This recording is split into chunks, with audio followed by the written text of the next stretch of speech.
Hashtag the Silence Commander Sarah Chun had been waiting for 17 hours in the cramped observation deck of Luna Station, watching the stars through reinforced glass that cost more than most planets' annual budgets. Her coffee had gone cold 3 times, but she kept drinking it anyway, the bitter taste matching her mood perfectly. Earth's first interstellar scout mission should have reported back 12 hours ago. The Pathfinder program represented humanity's greatest achievement since splitting the atom. 5 ships, each carrying 3 of Earth's finest explorers, had launched toward different star systems that long-range telescopes suggested might harbor intelligent life.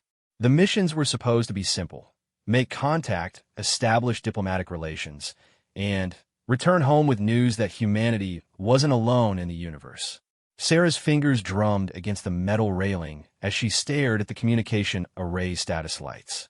All green, all functioning perfectly, all receiving nothing but cosmic background radiation and the occasional automated signal from deep space mining operations. Still nothing from any of the teams? Asked Dr. Marcus Webb, approaching with 2 fresh cups of coffee. The elderly scientist looked like he hadn't slept in days, his usually neat gray hair sticking up at odd angles. Complete radio silence, Sarah replied, accepting the coffee gratefully. Phoenix team was supposed to check in from the Kepler 442 system 6 hours ago. Horizon team from Wolf 1061 should have signaled 4 hours ago. The others? She trailed off, not wanting to voice what they both already knew. Marcus settled beside her, his lab coat wrinkled from too many hours in the monitoring station. Equipment failure, maybe? Solar interference. Sarah shook her head. 5 different ships, 5 different star systems, all experiencing communication problems at exactly the same time? The odds are astronomical.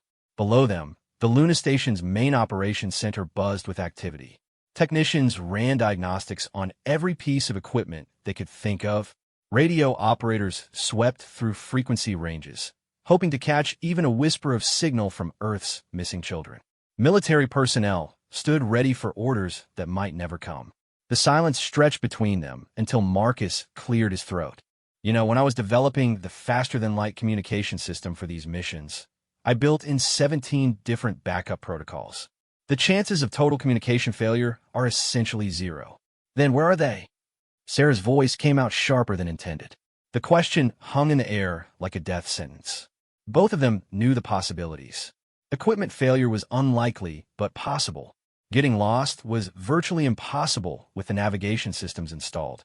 That left only one realistic explanation, and neither wanted to be the first to say it. A young technician's voice crackled over the intercom system. Commander Chun to Operations Center immediately. Priority 1. Sarah and Marcus exchanged glances before hurrying down 3 levels to the Operations Center. The massive room hummed with dozens of workstations, each monitoring different aspects of the Pathfinder missions. Holographic displays showed star charts, communication logs, and telemetry data from the last known positions of all 5 scout ships. Lieutenant Rodriguez met them at the central console, his face pale. "Commander, we've detected something on the Deep Space Monitoring Array. You need to see this." The main screen flickered to life, showing a section of space roughly 40 light-years from Earth. At first, Sarah saw nothing unusual. Then Rodriguez enhanced the image, and she felt her blood turn to ice. Debris. Lots of it. "The spectral analysis confirms it," Rodriguez said quietly. "That's human technology.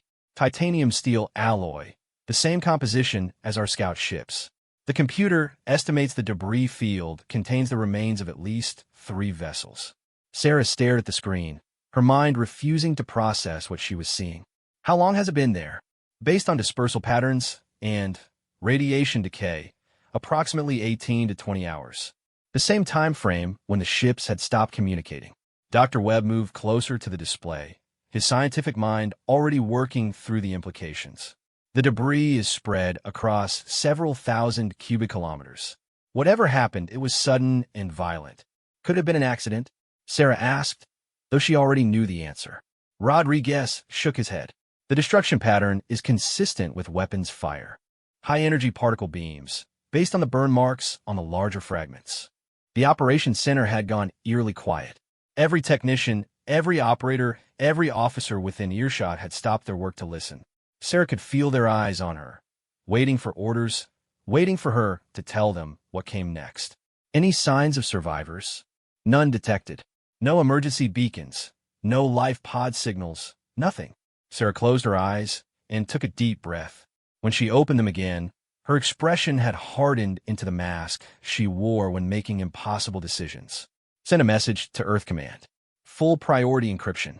Tell them we've lost contact with the Pathfinder missions and suspect hostile alien intervention. Ma'am, Rodriguez hesitated. Should we mention the debris field? Include everything. They need to know what we're dealing with. As Rodriguez moved to carry out her orders, Sarah turned back to the main display. Somewhere out there, Earth's first ambassadors to the stars have been murdered. 15 of humanity's best and brightest, people with families and dreams and futures that would never come to pass.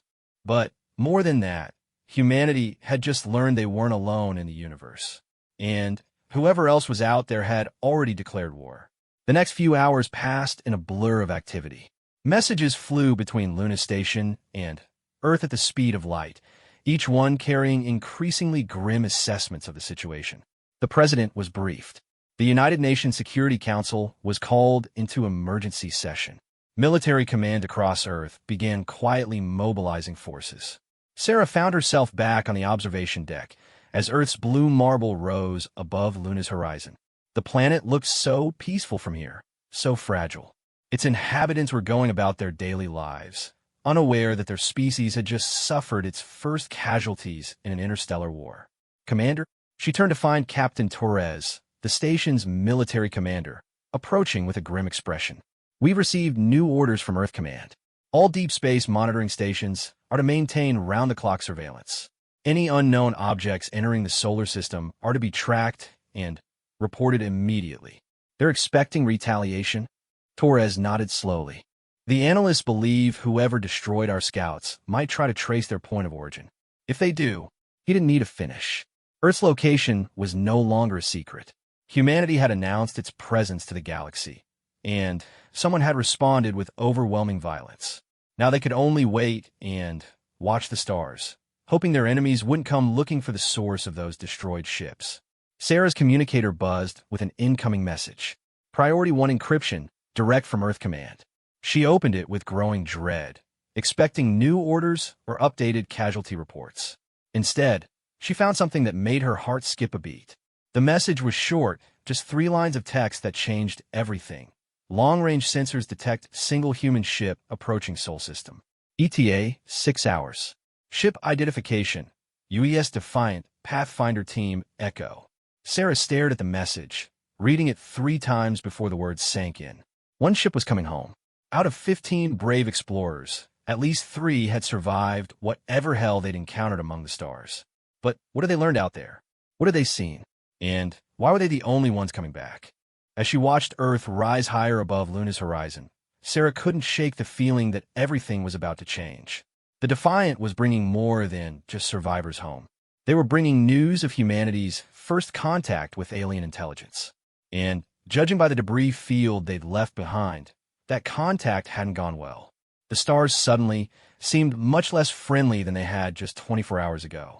Somewhere out there in the vast darkness, an enemy was waiting. An enemy that had already tasted human blood and found it to their liking. Sarah keyed her communicator to station-wide frequency. All personnel, this is Commander Chun. Prepare for incoming vessel. UES Defiant is returning home. Whatever they tell us about what happened out there, we need to be ready for anything. She paused, looking out at the stars one more time. And people, we're not alone anymore. Whether that's good news or bad news, we're about to find out. Hashtag the survivor, the UES Defiant limped into Luna Station's docking bay like a wounded animal seeking shelter. Sarah Chun watched through the observation windows as the ship's damaged hull came into view, her breath catching in her throat at what she saw. Massive scorch marks covered the vessel's titanium steel armor plating. Entire sections of the outer hull had been melted away, revealing twisted metal underneath. One of the ship's 3 main engines was completely gone, leaving only a blackened stub where it should have been attached. Jesus Christ, whispered Captain Torres, standing beside Sarah. How did they even make it back? The Defiant's original pristine white and blue paint scheme had been burned away in most places, leaving the ship looking like it had flown through the heart of a star.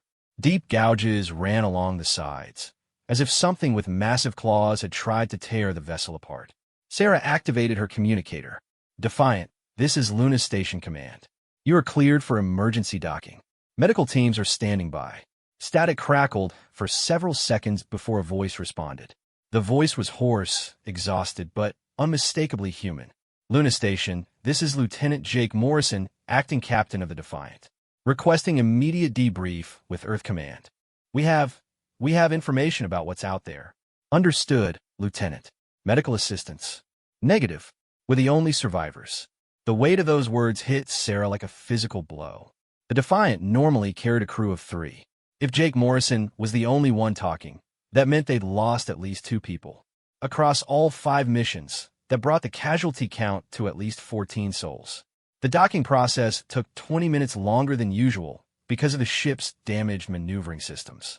Sarah used the time to assemble a debrief team consisting of herself, Captain Torres, Dr. Webb, and Colonel Adams from Earth Command's Xenobiology Division, who had arrived on the last transport from Earth. When the airlock finally opened with a sharp hiss of equalizing pressure, Jake Morrison stumbled out like a man walking through a nightmare. Sarah barely recognized him. The Jake Morrison who had left Earth 6 months ago had been a confident, clean-cut Navy pilot with an easy smile and bright eyes that held the wonder of someone about to explore the unknown. The man standing before her now looked like he'd aged 10 years in 6 months. His dark hair had gone completely gray. Deep lines etched his face, and his eyes held a haunted quality that Sarah had only seen in combat veterans who'd witnessed too much horror. His uniform hung loose on his frame, as if he'd lost significant weight. "Lieutenant Morrison," Sarah said gently, extending her hand. "Welcome home." Jake stared at her hand for several seconds before taking it. His grip was firm, but trembling slightly. "Commander Chun, thank you for bringing us in. I wasn't sure we'd make it. Let's get you to the debriefing room. You can rest afterward." Jake shook his head firmly. "No rest. Not yet. Earth Command needs to know what we're facing out there. What they did to the others. What they're planning to do to us." They walked through Luna Station's corridors in silence, passing dozens of personnel who stopped their work to stare at the returning hero. Word had spread quickly through the station that a survivor had returned from the massacre. Sarah could see the questions in everyone's eyes, but she also saw the fear. The debriefing room was a simple gray chamber with a table, several chairs, and recording equipment. Jake sat down heavily, his hands folded in his lap, and stared at the table for a long moment. "Take your time," Sarah said softly. Jake looked up, and when he spoke, his voice was steady despite the exhaustion. 6 months ago, we were excited about making first contact. We thought we were going to change human history. In a way, I guess we did. He activated a small data pad he'd been carrying. "Computer, begin recording. This is Lieutenant Jake Morrison, sole survivor of Pathfinder Team Echo, mission to the Gliese 667C system. Mission date, 6 months, 2 days ago." The room fell silent except for the soft hum of the recording equipment. "We arrived at Gliese 667C on schedule. The system had 3 potentially habitable planets, but our long-range sensors detected artificial structures on the second planet. Cities, space elevators, orbital platforms. We found intelligent life." Jake's voice began to crack slightly. Captain Williams ordered a standard first contact approach. We broadcast friendship messages in mathematics and basic physics. We transmitted information about Earth's location, our peaceful intentions, even samples of our art and music. Dr. Webb leaned forward. "Did they respond?" "Oh, they responded," Jake said with bitter laughter. "Within 6 hours, we had a fleet of 12 warships surrounding us. Beautiful ships, if you can call instruments of murder beautiful. They looked like they were grown rather than built, all organic curves and flowing lines." He manipulated controls on his data pad, and a holographic image appeared above the table.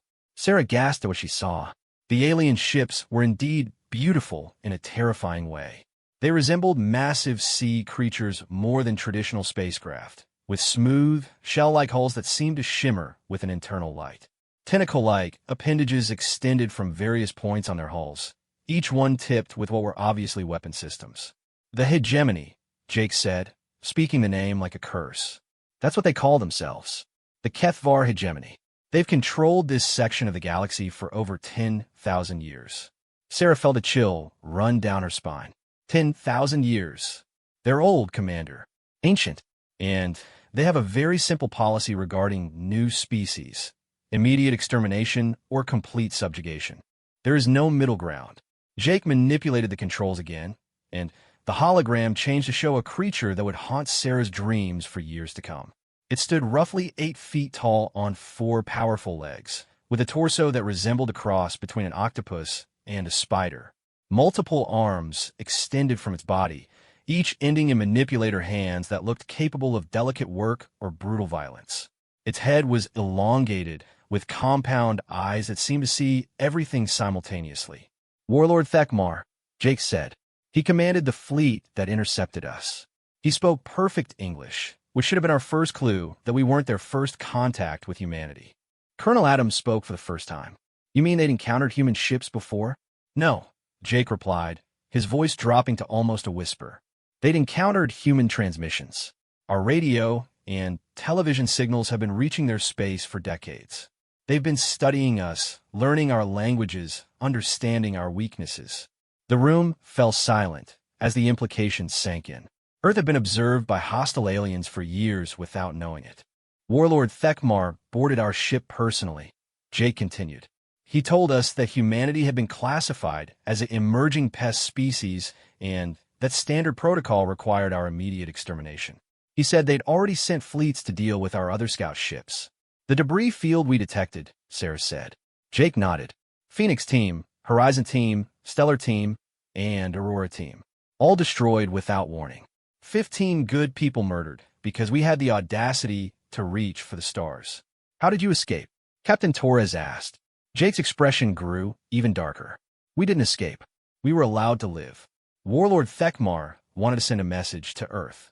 He activated another control on his datapad, and the recording of an alien voice filled the room. The language was harsh and clicking, but it was followed by a translation in perfect English. Primitive creatures of the third planet, you have ventured into space claimed by the Kethvar hegemony for millennia uncounted. Your presence is an offense to the natural order. However, Warlord Thekmar, in his wisdom, offers you one opportunity for survival. You will immediately cease all space travel beyond your own star system. You will dismantle all orbital installations and ground-based launch facilities. You will submit to hegemony oversight and pay tribute as befitting a subject species. You have 1 year to comply. Failure to submit will result in the complete sterilization of your world. The recording ended, leaving the room in stunned silence. Dr. Webb was the first to speak. They're giving us an ultimatum. Submit or die. It gets worse, Jake said. Thekmar showed me recordings of other species that refused to submit. Entire worlds turned to glass. Billions of beings exterminated without a second thought.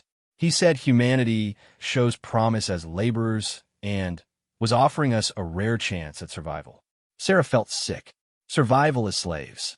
The hegemony has dozens of subject species working for them. Some have been enslaved for thousands of years. They've forgotten they were ever free. Jake stood up and moved to the window, staring out at the stars. But here's what Warlord Thekmar didn't count on. While he was showing off his power and making his threats, my crewmates were sacrificing themselves to gather intelligence. He turned back to face them, and for the first time since entering the room, Sarah saw a spark of the old Jake Morrison in his eyes.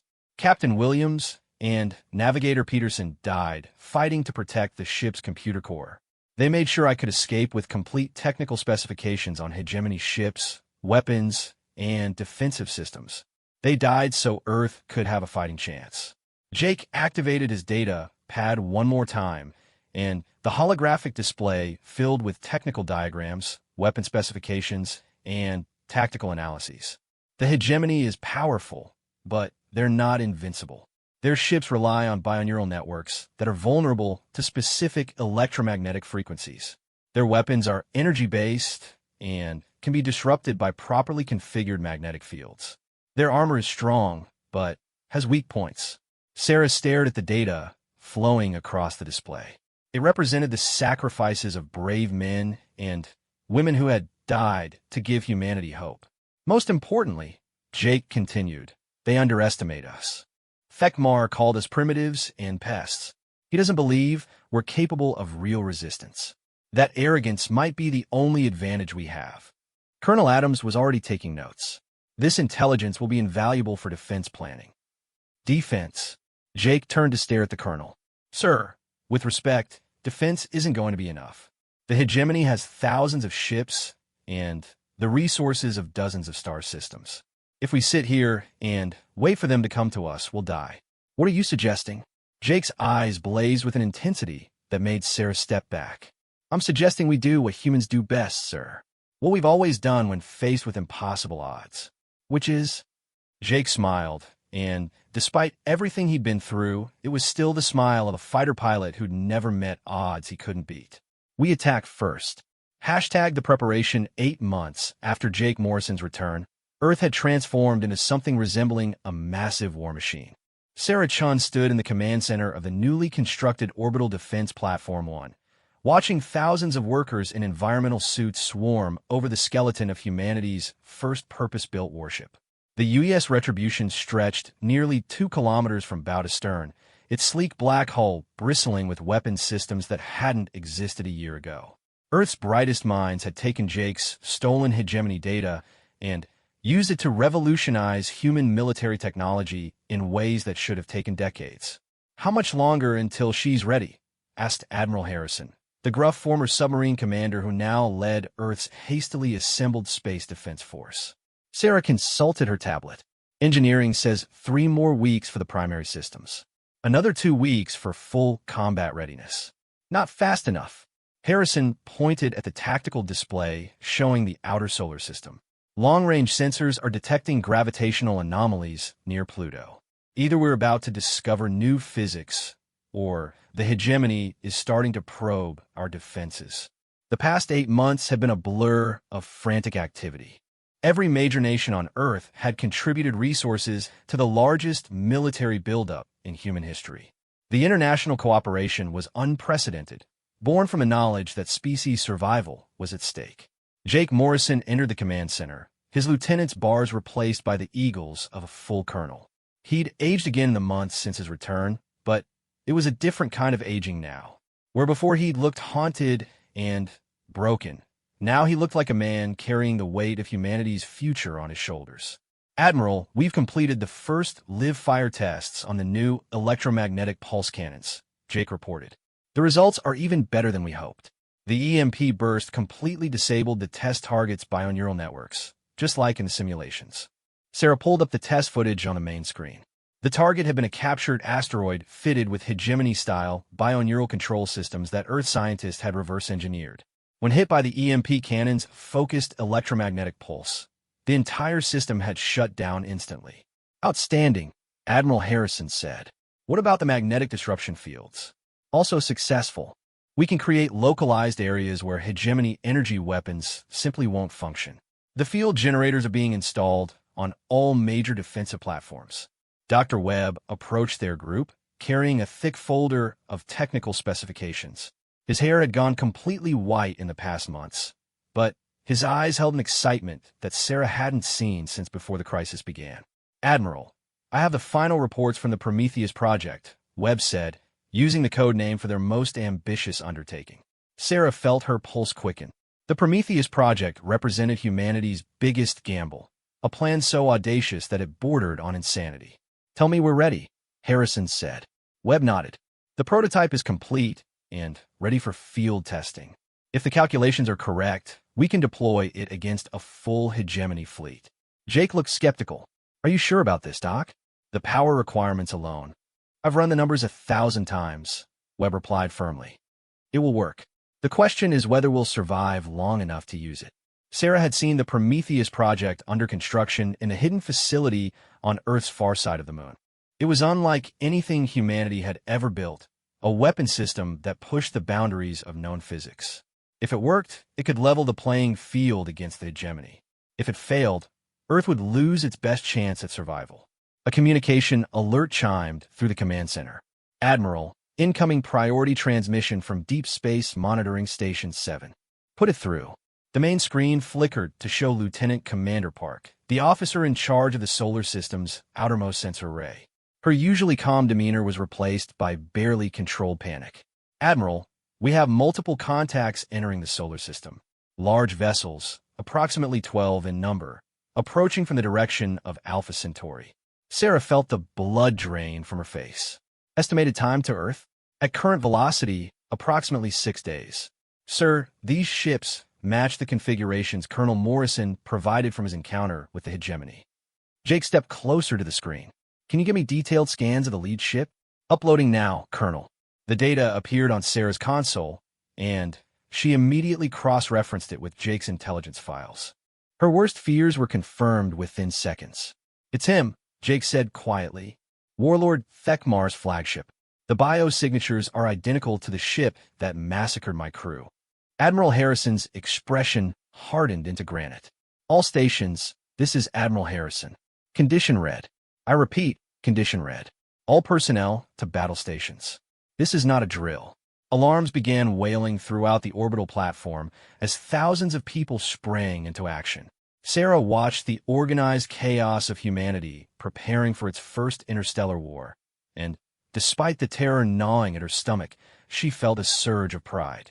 8 months ago, they'd been helpless victims. Now, they were ready to fight. "Admiral," Jake said, "request permission to address Earth Command." Granted. Jake activated the general communication system, his voice carrying to every military installation on Earth and throughout the solar system. "This is Colonel Morrison. 8 months ago, I watched good people die at the hands of an enemy that considered us nothing more than insects to be exterminated. Today, that same enemy is coming to finish what they started. They expect to find the same helpless primitives they encountered before. They're about to learn how wrong they are." Sarah could hear the change in Jake's voice as he continued. The haunted survivor was gone, replaced by the confident warrior he'd been trained to be. "In 6 days, we're going to show the galaxy what happens when you threaten humanity. We're going to show them what humans do when our backs are against the wall. We're going to show them that we don't just roll over and die when bullies come calling." The command center had gone silent, except for the sound of Jake's voice echoing through the speakers. To every sailor, soldier, pilot, and technician listening to this, the hegemony thinks we're weak. They think we're primitive.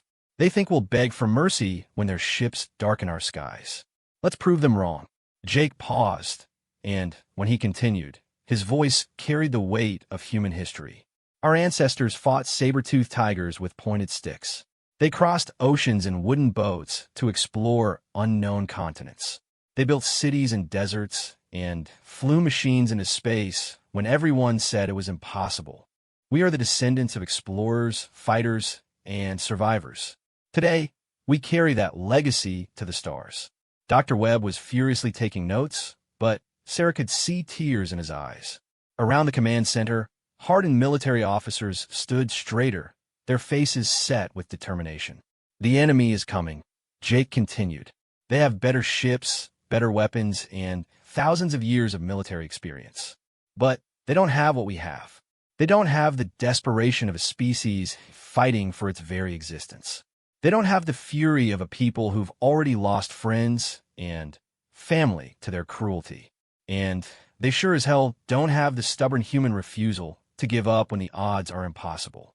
Sarah found herself nodding along with his words. The fear was still there, but it was being replaced by something else. Something harder and more determined. "In 6 days, Warlord Thekmar is going to learn why you don't corner a human being. In 6 days, the hegemony is going to discover that some species don't know how to surrender. In 6 days, Earth is going to send a message that will echo across the galaxy for 10,000 years." Jake's voice rose to a crescendo that made Sarah's heart race. "We are not your subjects. We are not your slaves. We are not your victims. We are humanity, and we bow to no one." The communication ended, leaving the command center in stunned silence. Then, slowly, Admiral Harrison began to clap. Dr. Webb joined him, then Sarah, then everyone in the room. The applause spread through the communication system to every station, every ship, every defensive platform in the solar system. "Outstanding speech, Colonel," Admiral Harrison said when the applause finally died down. Now, let's make sure we can back up those words. Over the next 6 days, the solar system became a hive of activity unlike anything in human history. Ships launched from Earth carrying the last of the defensive systems. Orbital platforms activated weapons that had been tested only in computer simulations. Hidden bases throughout the asteroid belt came online, revealing the true scope of humanity's preparations. Sarah barely slept during those 6 days. She spent her time coordinating the defensive networks, ensuring that every system was ready, every contingency planned for. The weight of responsibility was enormous, but she drew strength from the knowledge that millions of people were working toward the same goal. On the morning of the 6th day, she stood once again in the command center of Orbital Defense Platform 1, watching the tactical display show the approaching enemy fleet. 12 massive ships, each one capable of destroying a human city with a single shot. "Contact in 4 hours," reported the tactical officer. Jake stood beside her, his colonel's uniform crisp and clean for what might be the last day of his life. "Any regrets, Commander?" Sarah considered the question. 8 months ago, she'd been a simple station commander looking forward to a quiet career in space logistics. Now she was helping coordinate humanity's defense against an alien empire that wanted to enslave or exterminate her entire species.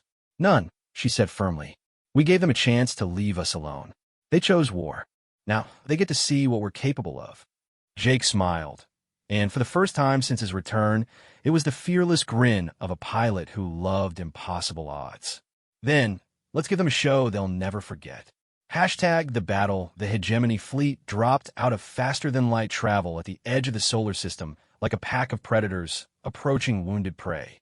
Sarah Chun watched their approach on the tactical display, her heart hammering against her ribs as 12 massive warships began their inexorable advance toward Earth. "Range, 40 million kilometers, and closing," reported Lieutenant Torres from the sensor station. "They're maintaining formation and moving at standard approach velocity." Admiral Harrison stood at the center of the command platform, his weathered face calm despite the magnitude of what they were facing. "They're taking their time, probably scanning for our defenses." Jake Morrison studied the enemy formation on his tactical display. "Warlord Thekmar is being cautious. He expected to find a defenseless world, but his sensors are probably detecting our preparations." Sarah activated the communication system. "All stations, this is Defense Command. Enemy fleet has entered the solar system. All units maintain radio silence until engagement begins." Throughout the solar system, humanity's hastily constructed defensive network came alive. Hidden weapons platforms in the asteroid belt powered up their systems.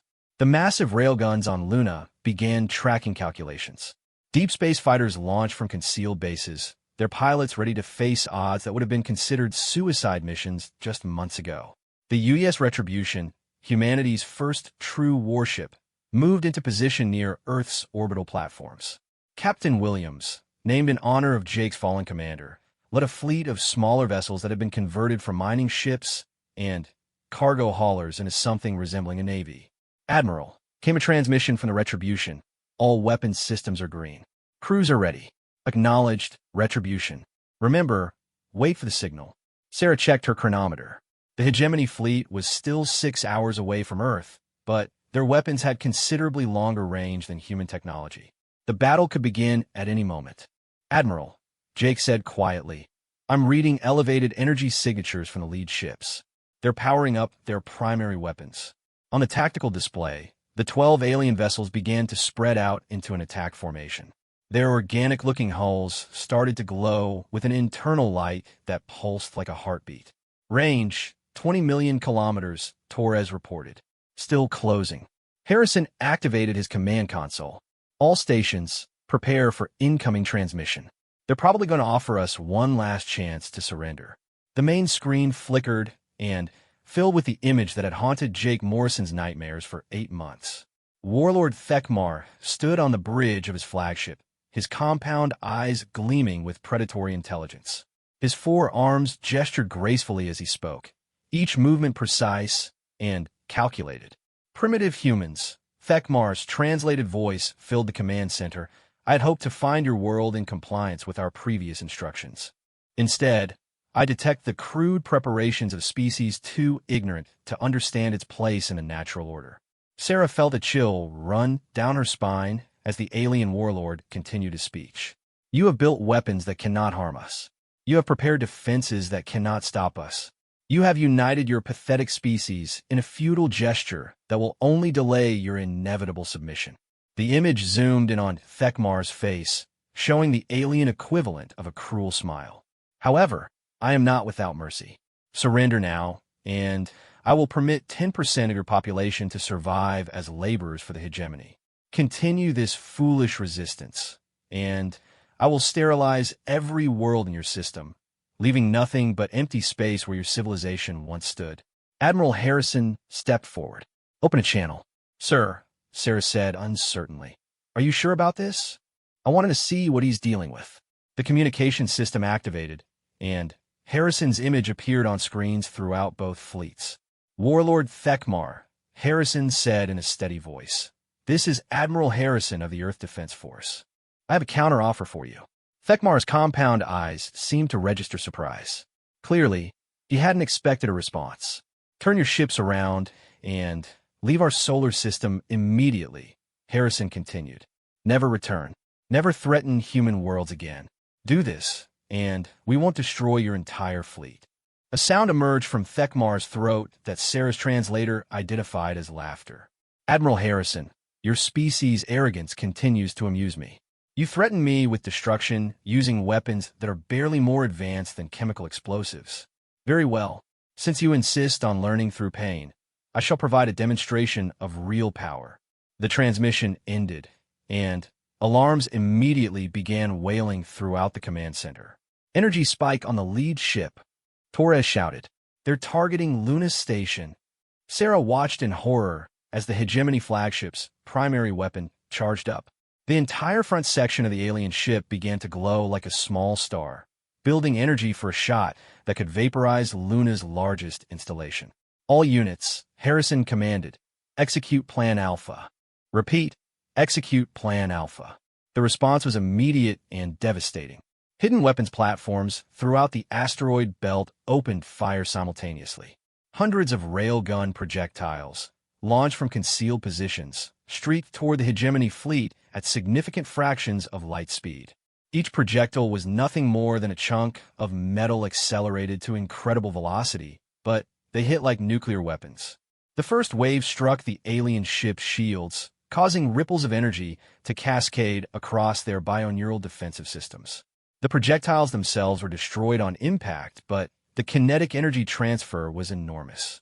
Direct hits on targets 7 and 9, Torres reported. Their shields are fluctuating. Jake was already coordinating the second phase of their attack. EMP cannons fire from positions around Earth's orbital platforms. Focused electromagnetic pulses lanced out toward the hegemony fleet. The beams were invisible to the naked eye, but their effects on the alien ships were immediate and catastrophic.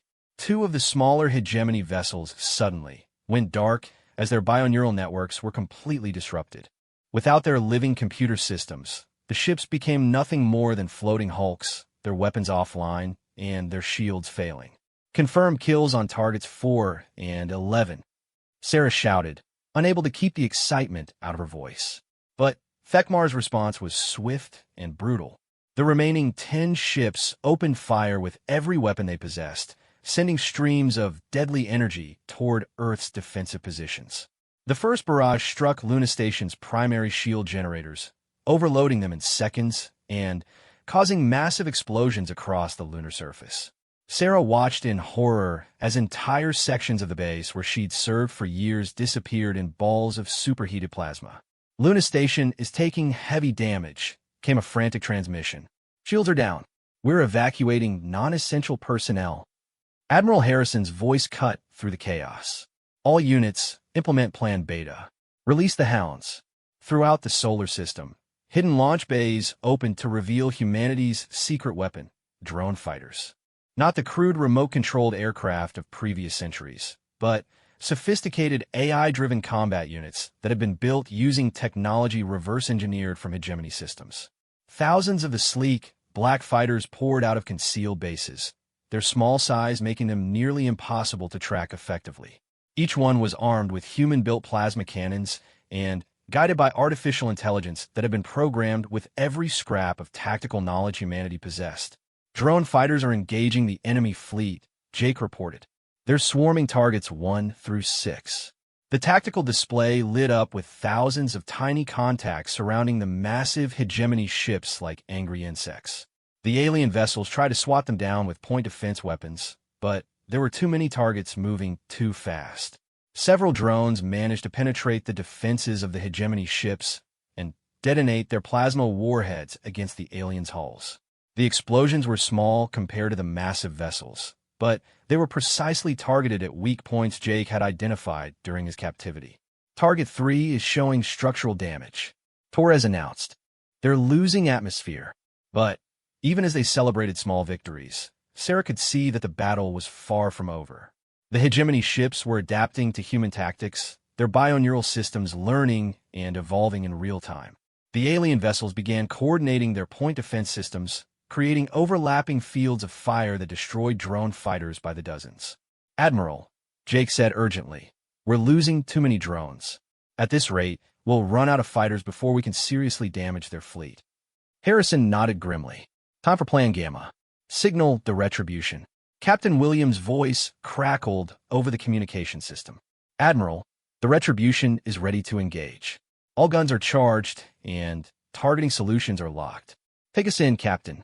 Show them what a real warship can do. The UES Retribution broke from its position near Earth's orbital platforms and accelerated toward the enemy fleet. The massive human warship was dwarfed by the alien vessels, but it moved with a purpose and determination that spoke of humanity's refusal to surrender. Retribution is engaging Target 2, Jake reported. All weapons firing. Sarah watched in awe as humanity's first purpose-built warship unleashed its full arsenal against Warlord Thekmar's fleet. Rail guns fired continuously, sending streams of projectiles toward the alien ships. EMP cannons pulsed in coordinated bursts, disrupting bioneural networks wherever they found gaps in the enemy's defenses. The hegemony ship targeted by the Retribution staggered under the assault, its elegant biomechanical hull showing signs of serious damage for the first time. Critical hit on Target 2. Torres shouted. Their main weapon system is offline. But the victory came at a price. 3 hegemony ships turned their attention to the Retribution, focusing their combined firepower on humanity's pride and joy. The human ship's shields held for precious seconds before failing completely. Retribution is taking heavy damage, came Captain Williams' strained voice. Hull breaches on decks 7 through 12. We're losing power to the main engines. Sarah felt tears stinging her eyes as she watched humanity's greatest achievement being slowly torn apart by alien weapons. But even as the Retribution died, its crew continued fighting, pouring fire into the enemy until the very end. This is Captain Williams, came a final transmission. All hands, abandon ship. It's been an honor serving with you. Give them hell. The Retribution exploded in a ball of nuclear fire, taking its crew and humanity's hopes with it. But its sacrifice had not been in vain. The hegemony ship it had been targeting was severely damaged, limping away from the main battle with massive hull breaches and failing systems. Admiral Harrison's face was set in stone as he activated the communications system one more time. All units, this is Admiral Harrison. Execute Plan Delta. Authorization code, Prometheus. Dr. Webb looked up from his console, his face pale but determined. Prometheus weapon is charged and ready for deployment, Admiral. Target. Harrison pointed at the tactical display, where Warlord Thekmar's flagship continued to pour devastating fire into Earth's defenses. Target the lead ship. It's time to show them what desperation can accomplish. Hashtag the message. Dr. Webb's fingers trembled as he initiated the firing sequence for humanity's most desperate gamble. The Prometheus weapon had been built in absolute secrecy over the past 8 months, hidden on the far side of the moon, where hegemony sensors couldn't detect its construction. Prometheus charging, Webb announced, his voice steady despite the magnitude of what they were about to attempt. Power levels at 60% and climbing. Sarah Chun watched the weapon's status display with a mixture of hope and terror.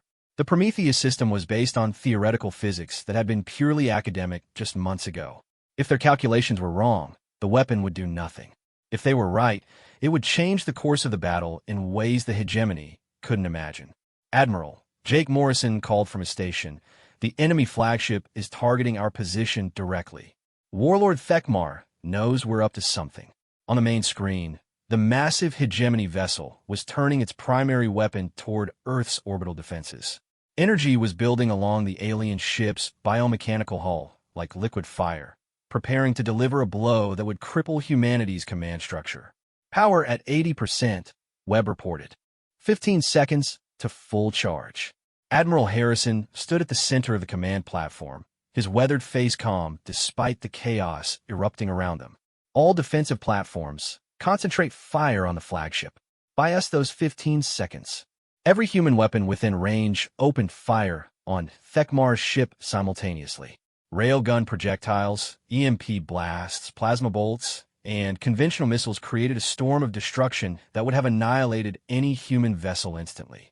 But the hegemony flagship's shields held, its bioneural systems adapting and strengthening with each impact. 10 seconds, Webb called out. The alien ship's primary weapon reached full charge, and Sarah could see death approaching in the form of a starbright energy beam that could vaporize their entire platform. Her hand found Jake's shoulder, and she felt his muscles tense as he prepared for the end. 5 seconds. 4, 3. The hegemony flagship fired. 2, 1. Prometheus' weapon is fully charged. Webb shouted. Firing now. What happened next would be debated by physicists for generations, assuming any survived to debate it. The Prometheus weapon didn't fire a projectile or energy beam. Instead, it created a localized distortion in space-time itself, a bubble of twisted reality that expanded outward at the speed of light. The bubble intercepted the hegemony energy beam halfway between the two fleets, and something impossible occurred. The alien weapon's devastating blast simply ceased to exist, not absorbed or deflected, but erased from reality as if it had never been fired. The space-time distortion continued expanding until it enveloped Warlord Thekmar's flagship. For a moment, nothing seemed to happen. Then, the massive alien vessel began to change. Sarah stared in amazement as the hegemony ship's elegant biomechanical hull started to twist and warp. The living metal that comprised its armor began aging rapidly. Decades of decay compressed into seconds. Weapons systems failed as the bioneural networks that controlled them experienced time at accelerated rates, living and dying in moments. My God, Webb whispered, watching his theoretical weapon work exactly as predicted. We've created a temporal acceleration field. Everything inside the bubble is experiencing time at roughly 1,000 times normal rate. On the tactical display, they watched Warlord Thekmar's flagship age centuries in the space of minutes. Its hull cracked and split as internal systems failed. Atmosphere vented into space as the ship's living components died of old age. But the weapon's effects didn't stop with the flagship. The space-time distortion continued expanding, reaching toward the other hegemony vessels in the fleet. Admiral, Jake said with growing excitement, the temporal field is affecting their entire formation. Their ships are falling apart from the inside out. 3 more alien vessels entered the distortion field and immediately began experiencing the same rapid aging. Their biomechanical systems evolved over millions of years to be self-repairing and adaptive, couldn't cope with the accelerated passage of time. Within minutes, ships that had terrorized the galaxy for millennia were reduced to drifting hulks. The remaining hegemony vessels, seeing their comrades destroyed by something beyond their understanding, began to retreat. Their formation broke apart as individual captains made the decision to save their own ships rather than continue an attack against an enemy that could manipulate time itself. They're running, Sarah said in disbelief. The hegemony fleet is actually retreating. Admiral Harrison activated the communication system. Unknown alien vessels. This is Admiral Harrison of the Earth Defense Force. You entered our solar system with hostile intent and attacked our installations without provocation. Your lead ships have been destroyed. The choice is yours. Continue your attack and face the same fate, or leave immediately and never return. For several tense minutes, there was no response. Then, one of the surviving hegemony ships transmitted a message. Human Admiral, I am Subcommander Vectar of the Hegemony 4th Fleet. Warlord Thekmar is dead, killed by a weapon we do not understand. We withdraw from your space, and will report your capabilities to the High Command. See that you do, Harrison replied coldly. And Subcommander? Make sure your report includes this message. Humanity is not a species that forgives unprovoked attacks on our people. We remember our enemies, and we have very long memories. The hegemony ships accelerated away from Earth at maximum speed, their elegant forms disappearing into the darkness between stars. Within an hour, long-range sensors confirmed that they had jumped to faster-than-light travel, fleeing the solar system in defeat. Sarah found herself standing in a command center that had suddenly gone quiet. After hours of alarms, weapons fire, and desperate communications, the silence felt almost unnatural. Around her, dozens of technicians and officers stared at their displays in shock, unable to believe that they had won. Damage report, Admiral Harrison requested, his voice cutting through the stunned quiet. Luna Station suffered heavy damage, but is still operational, Torres reported. Orbital Defense Platform 3 was destroyed. We lost the Retribution and approximately 40% of our drone fighter force. Casualty estimates are coming in, but preliminary reports suggest around 3,000 military personnel killed or wounded. The numbers hit Sarah like physical blows. 3,000 brave men and women had died defending Earth. The Retribution, humanity's pride and joy, was nothing but scattered debris. The cost of victory had been enormous, but they had won. Jake slumped into his chair, exhaustion finally catching up with him after months of preparation and hours of intense combat. It's over. We actually beat them.